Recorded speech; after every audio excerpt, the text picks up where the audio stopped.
bringing sports, entertainment, and technology podcasts together. This is SPNT.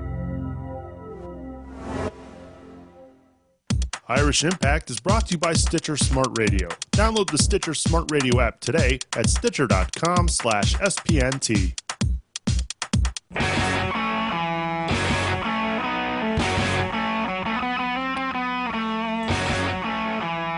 Who had Tommy Rees coming in the fourth quarter to win the ball game against the Purdue Boilermakers in South Bend, Indiana? Hey, everybody. Glad you could join us for Irish Impact here at SPNT.TV. Coming in the ball game and winning the ball game. It was a bizarre. I don't even know how to explain why. We'll certainly be talking about that this week on Irish Impact. Irish are winners 20-17 over the Purdue Boilermakers. Glad you could join us alongside Kevin Werner. I am Nick Suberling here for episode number 4 of Irish Impact. Irish 2-0. Everyone a little surprised at how it went down, but a victory nonetheless. They get the win. Home opener, 2-0 for the first time in a couple seasons. It's nice, but now there's a lot of questions up in the air with this Irish team. Yeah, that's putting it delicately, I guess. For those of you who didn't get a chance to catch the game, Everett Golston played well, I thought. When you consider he's a rookie playing in his first game in Notre Dame, and I thought he did okay for somebody. I'm sure he was really nervous. And considering the expectations he set for himself in the Navy game, I think he acquitted himself well. Well, I mean, if you look at it on paper, stat line definitely decent. I mean, 21 for 31, 289 in the air, threw for a score, ran for another touchdown, although that one was pretty close when he dove and hit the pylon. But regardless, 2 touchdowns there, and somehow still came out of the game on the final drive. Before we get into that, because I know we will definitely talk about that. But there was some interesting things that went down in this game. Irish unable to run the football, no matter who was back in the backfield, whether it was Golston, Riddick, and Atkinson, only the one carry. They managed only 52 yards on the ground against Purdue. And then when you consider a week before, they rushed for 293. Yeah, I mean, Riddick was the only real workhorse this week, 15 carries, 53 yards, a long of just 11. And I think Purdue came in with that kind of strategy. They put about 8 in the box on a lot of plays, and they were going to make the young Golston throw on him, and it just wasn't that effective. I mean, short passes. I mean, he almost ended up with 300 yards, but it wasn't able to get in the end zone other than the one time. It was just a lot of dink and dunk stuff, and the Irish lost a couple targets in the game, too. When Eifert went out, that really changed the offensive strategy passing the ball. And Purdue just said, let's make this kid throw. And he did decently, but not effectively. And the ball game was just so much closer than we all anticipated. Outside of the one turnover, the fumble late, and I still thought, for a guy, again, his first time facing Purdue, played pretty well. And you have to give Purdue a lot of credit. I think their game plan going in was executed pretty well defensively. I mean, to hold Notre Dame to 20 points, not bad. Oh, now, I mean, again, maybe we all got a little ahead of ourselves with that performance Right. against Navy, because Purdue, obviously, all scholarship players, a lot bigger on the defensive side. It really showed Notre Dame's inability to push the holes open with the offensive line. I mean, Golick really struggled in the ball game, and the holes just weren't there, and it looked so easy over in Ireland. There was a couple plays where it looked like Golick was playing the little ole, like the little what do you call it? Bullfighting. He was just letting guys. Toro. Oh my goodness. Granted, again, hey, we're here. We're nitpicking, I guess, because the Irish are still winners. They're still 2-0, still ranked in the top 25. But there are some things we need to get to. I mean, home opener. They had to travel back from Dublin and get ready for that game. I mean, there's a lot of that there too with the travel time, getting back to the Midwest. I mean, a lot of nerves for the home opener, but one thing I really take away from the ball game is the way the defense was still able to step up. We both kind of predicted that you had Purdue with maybe a couple more points, but I think I said 17 or something around there, and I was really proud of the defensive front especially. I mean, they held their own. To hold Purdue to 17 points, it really shouldn't have been a game that came down to the wire like that. Well, and you have to remember, too, Purdue has issues at quarterback. I thought they played much better when they were playing Marv was musical in. chairs back there. And I don't know. I still think defensively, you're right. They played well.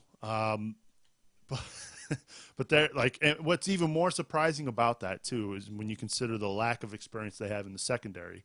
You would have thought that Purdue would have been able to really move the ball against them, but they really couldn't do it all that well. Especially losing Slaughter early in the ball game. Losing Slaughter, they lost one of their best pass rushers in Capron Moore.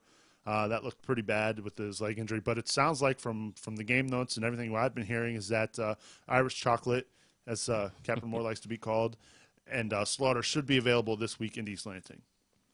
And that's going to be important, too, because they're going to take a real test here this week on the road under the lights against a top 10 opponent. Yes, Michigan State. And every time I think of Michigan State, it's weird. We would always win in East Lansing, and they would win in South Bend. But I think that's kind of shifted over the years, but it's pretty crazy. It's been a real back-and-back rivalry. Over the last 10 years, they've split it right down the middle, 5 apiece. Right. And I'm sorry, T-Bone, you're right in the chat room. Big Lewis is Irish Chocolate, not Capron Moore. I apologize. My mistake. But either way, Irish Chocolate had a good game, too. Yeah, like I said, the defense, they really played well. And nothing to take away from there. I'm just more worried about what things are going to happen next when they have the ball offensively when they take on State. So before we take on Michigan State, let's get into some of the bigger issues of this game. Most importantly, the the substitution for the injured Everett Golson. You and I have our own theories about what happened here.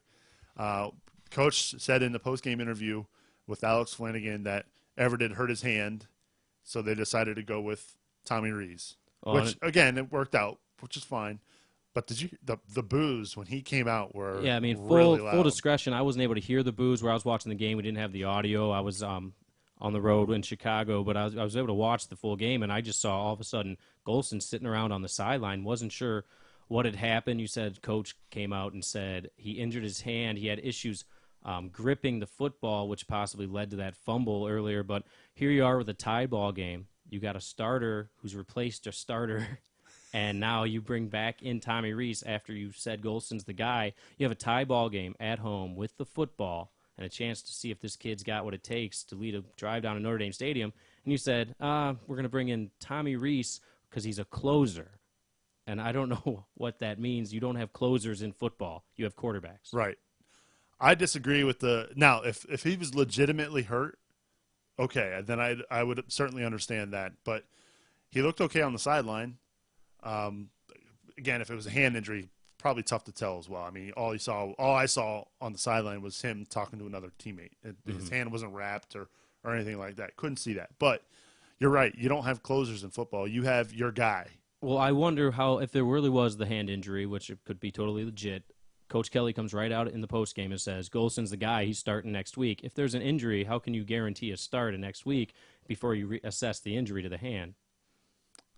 That's a good question. And Tommy Rees, though, to his credit, he came in with the crowd very much against him, as we found out. It was loud. And he brought it.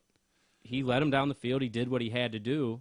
I mean, he made some big throws in there, but I know a lot of ND Nation is not comfortable because quarterback carousel is not what you want to see. No, we saw it with Purdue. Mm-hmm. It's not effective. No. He did come in to a very loud how do I want to put it? The crowd was not in favor of this move.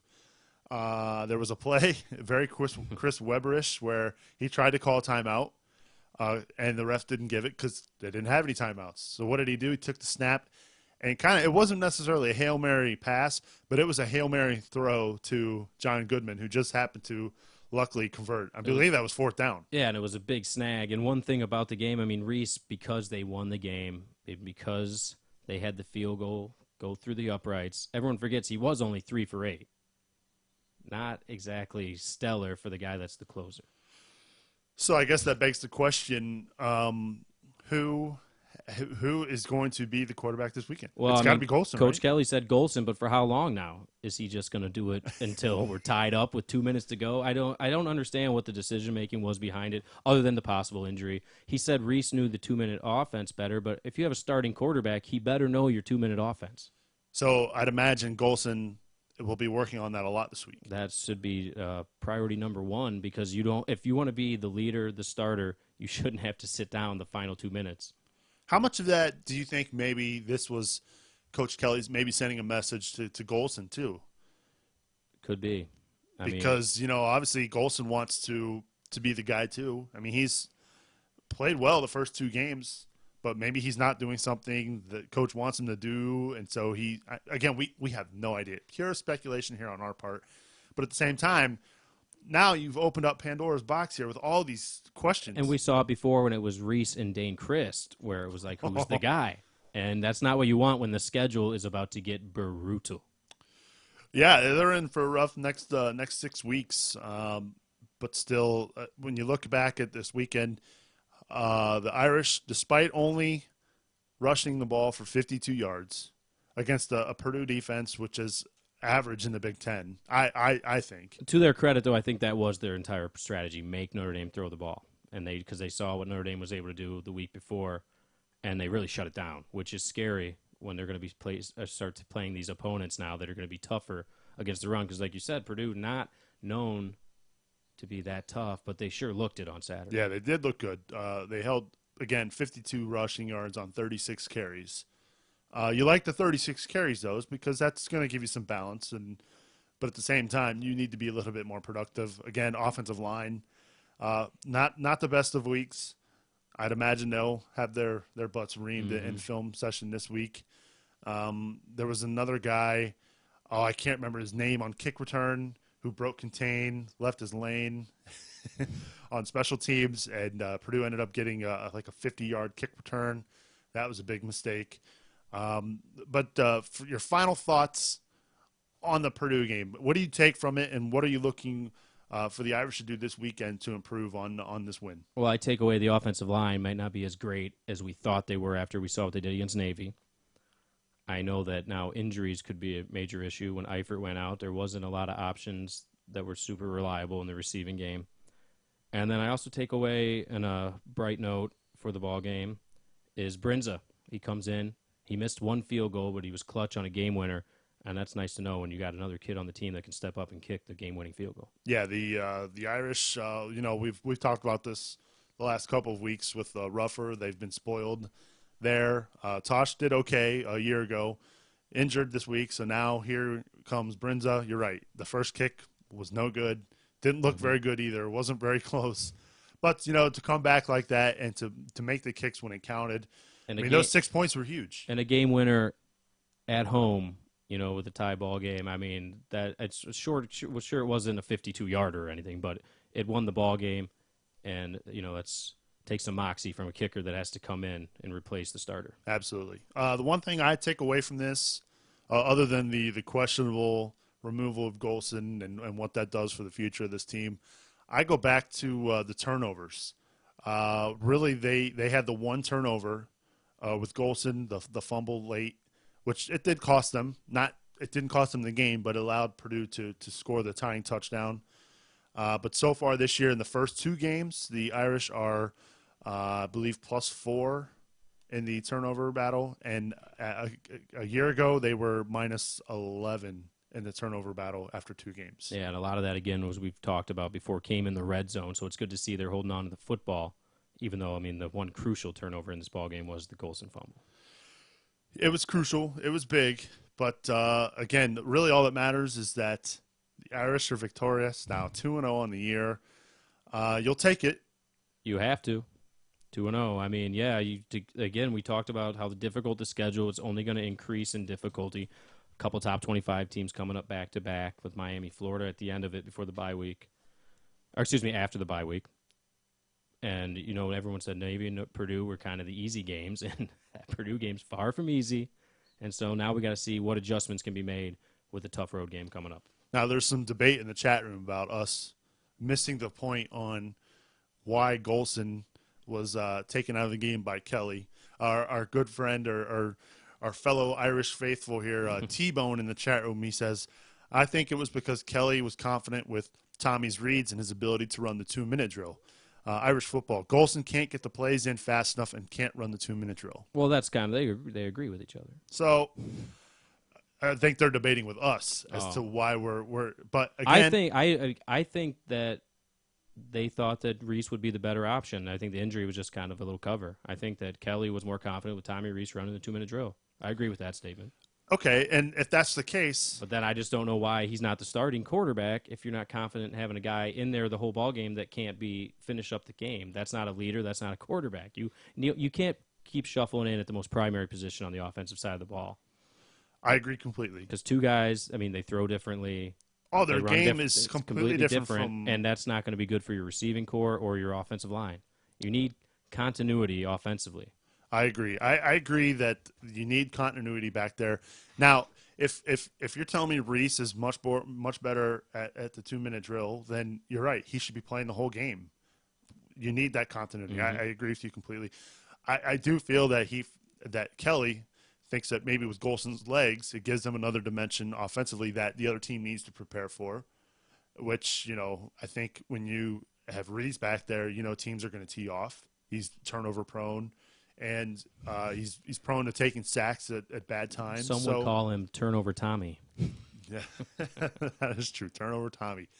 But I'd much rather, again, I don't want to say I'd rather Golson get that experience in game.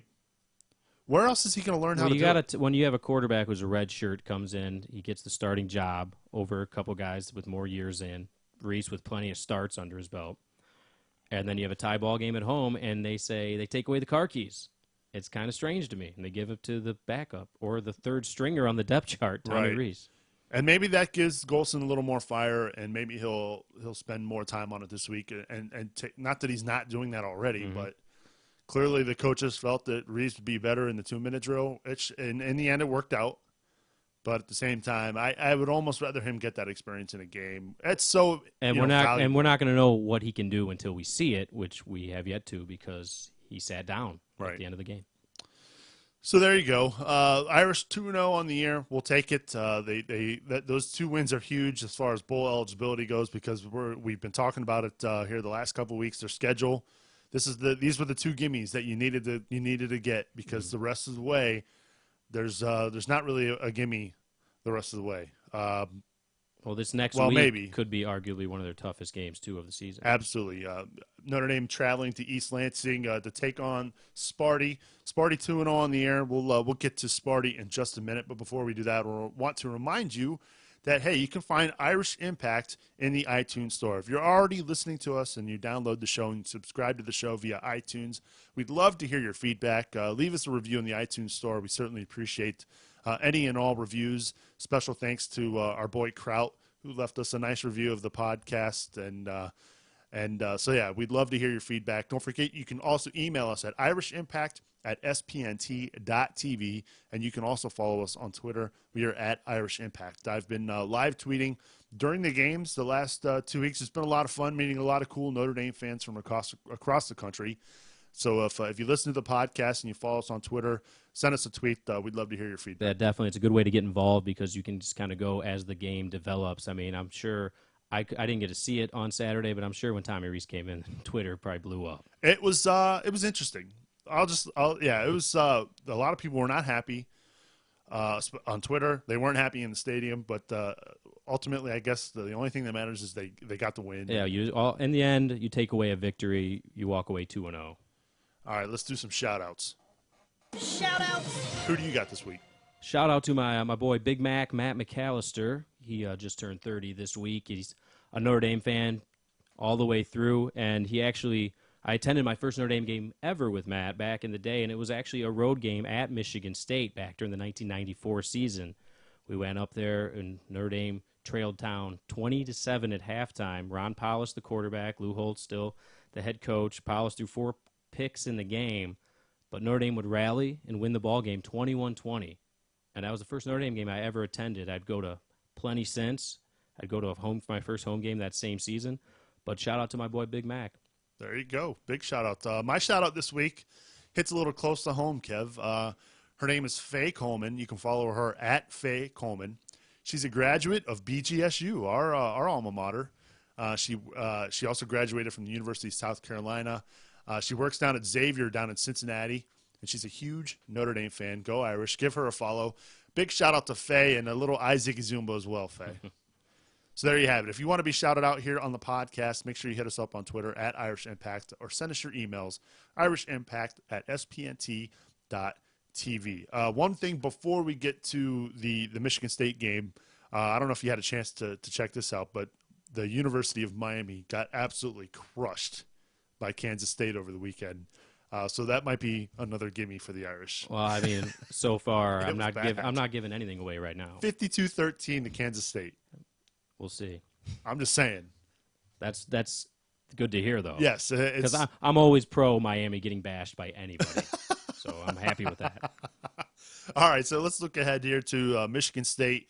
Sparty coming in 2-0, like we said just a couple minutes ago. They beat Boise State in East Lansing in Week 1, and then they traveled to Mount Pleasant to take on the Chippewas of Central Michigan.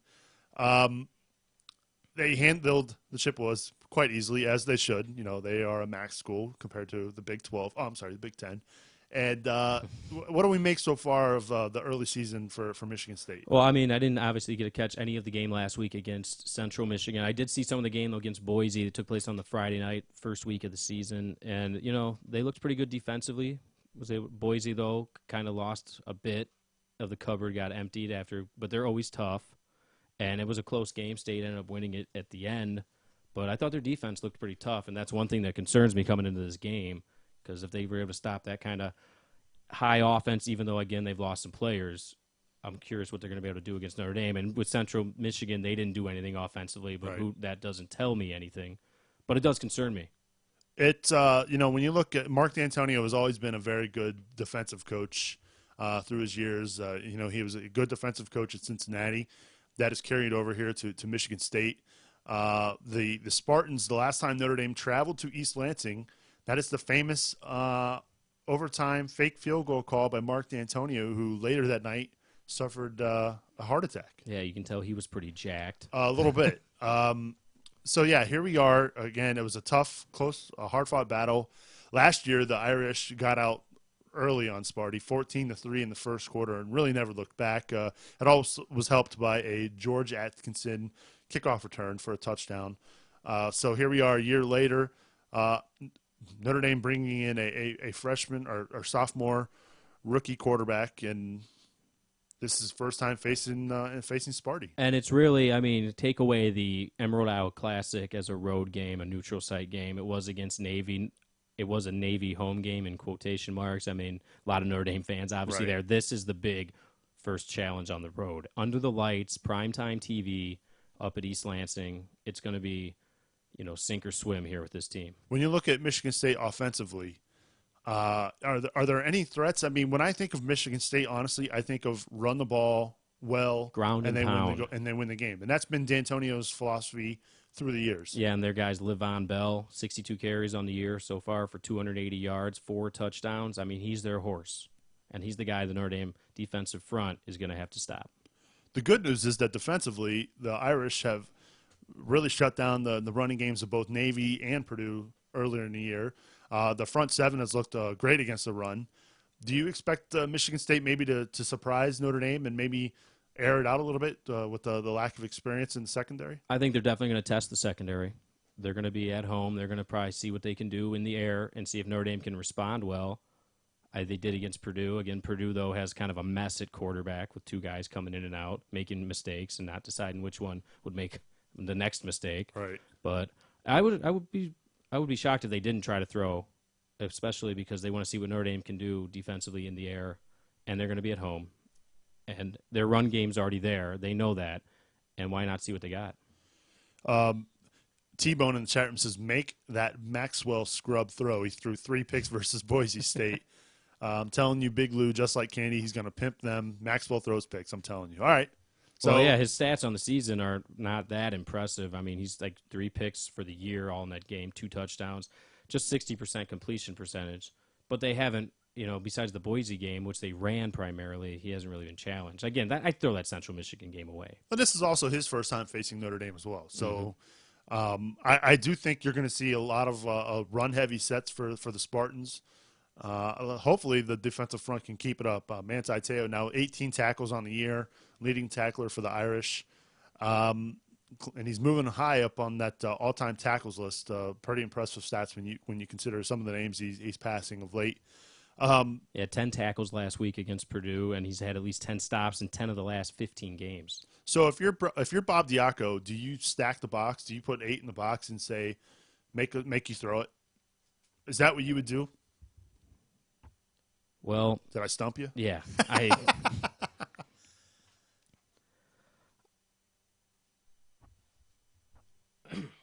You got to sneeze. Yeah, sorry.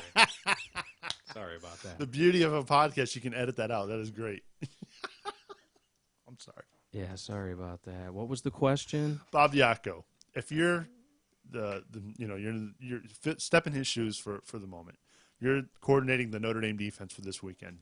Do you put 8 in the box and say throw the ball? I think you come out early and put pressure on Bell in the run game. Again, Maxwell, 3 interceptions already on the season. You start out that way, but it all depends on what happens. If you can force them to throw and they're successful, it's going to be a whole different ball game. But I think with the Irish up front, they're going to be successful stopping the run, but I'm not sure to what degree. I think they'll be able to contain it, but I know that Bell's going to get his yards. Right. Yeah, I would put 8 in the box and just say, hey, we're going to make you beat us throwing the football. And the same thing that Purdue did this past weekend. They said we're going to make Golson beat us through the air. I would say, hey, let's see what these young corners got. Let's put them to the test here. And if it doesn't work early, you can make your adjustments. And I still think you're going to see maybe Bennett Jackson pick off Maxwell, give him another pick on the year.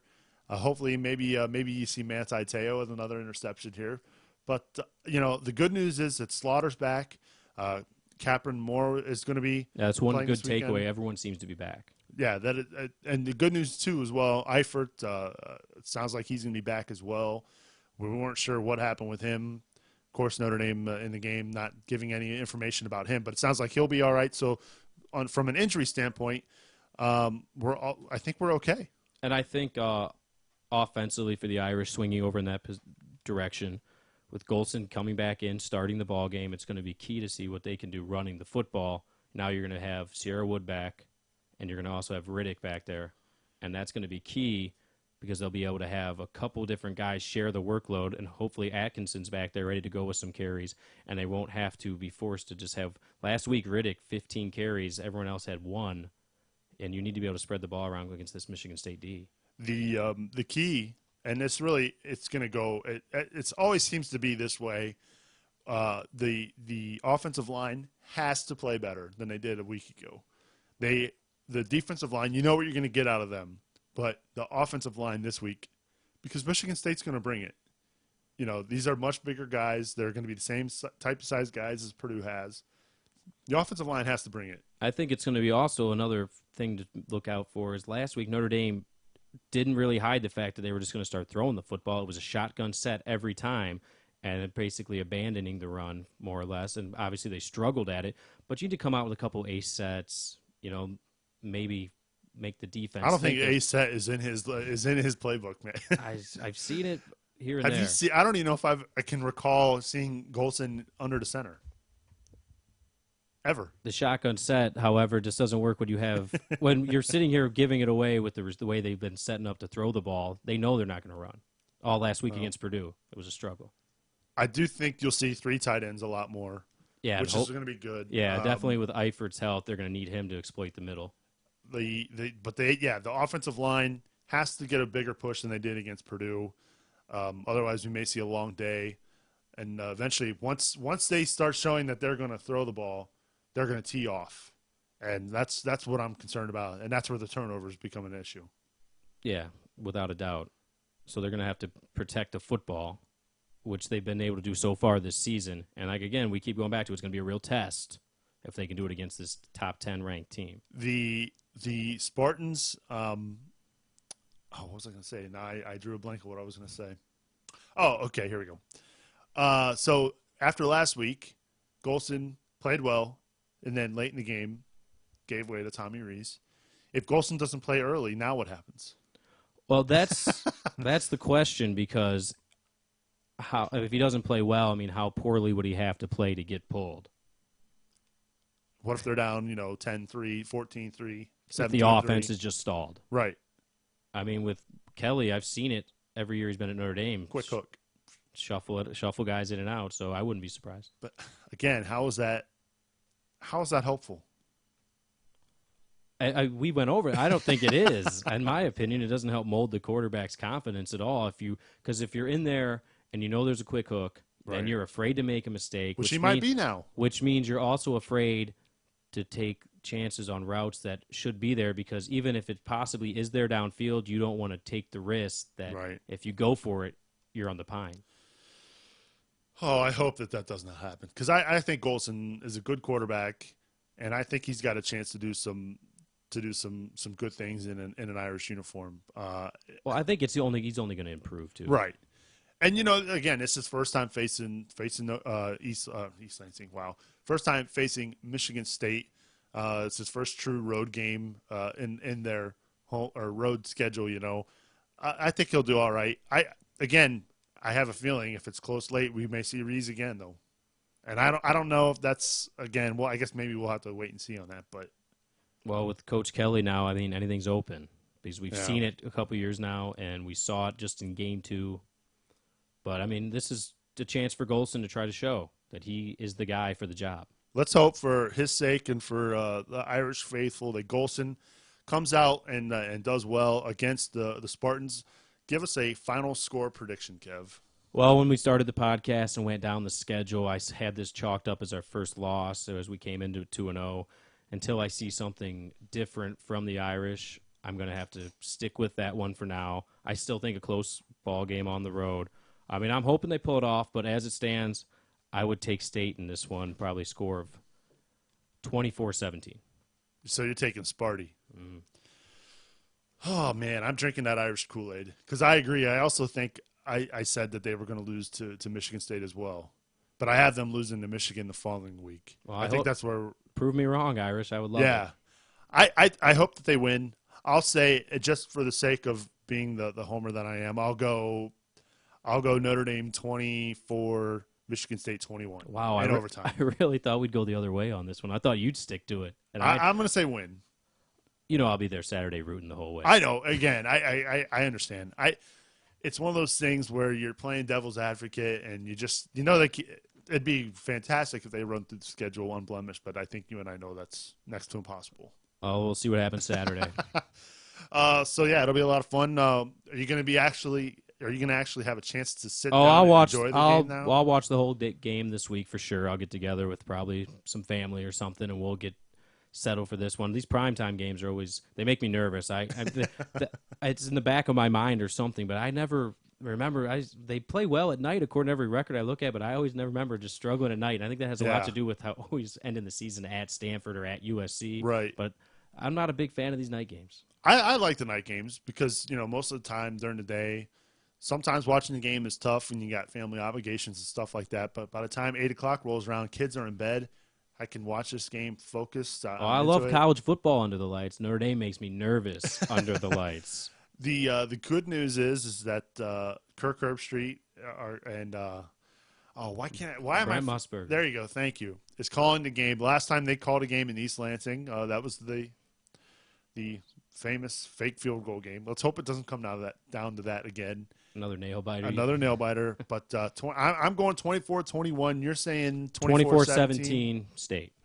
So there you have it. We'd love to hear your predictions for this weekend's game. So email us at irishimpact@spnt.tv. That's going to wrap up episode 4, Kev. Did you have fun with Bruce Springsteen? Oh, the boss brought it in Chicago. My first time ever at Wrigley Field, it was really awesome to be there. The great history in the stadium, and then Springsteen. 62 years old, never better. 3 hours, 45 minutes on stage. Man, that sounds like a blast. And the weather cooperated. It sounded like it rained a little bit. It rained a little, but it doesn't affect Bruce and E Street. They go, and it was great. And I recommend anyone check it out. Well, hopefully the Irish win this weekend, and I'm looking forward to it, and can't wait till next week. Yeah, folks, win one for the Gipper. Absolutely. That is going to wrap up episode 4 of the Irish Impact podcast. Don't forget, like I said, you can email us at irishimpact@spnt.tv. You can also follow us on Twitter at Irish Impact. Irish Impact is an SPNT production. For more information about our other podcasts, log on to spnt.tv. For my co-host, Kevin Wernert, I'm Nick Zubling. We'll see you next time on Irish Impact. Irish Impact is an SPNT production. For more information about our other podcasts, log on to spnt.tv.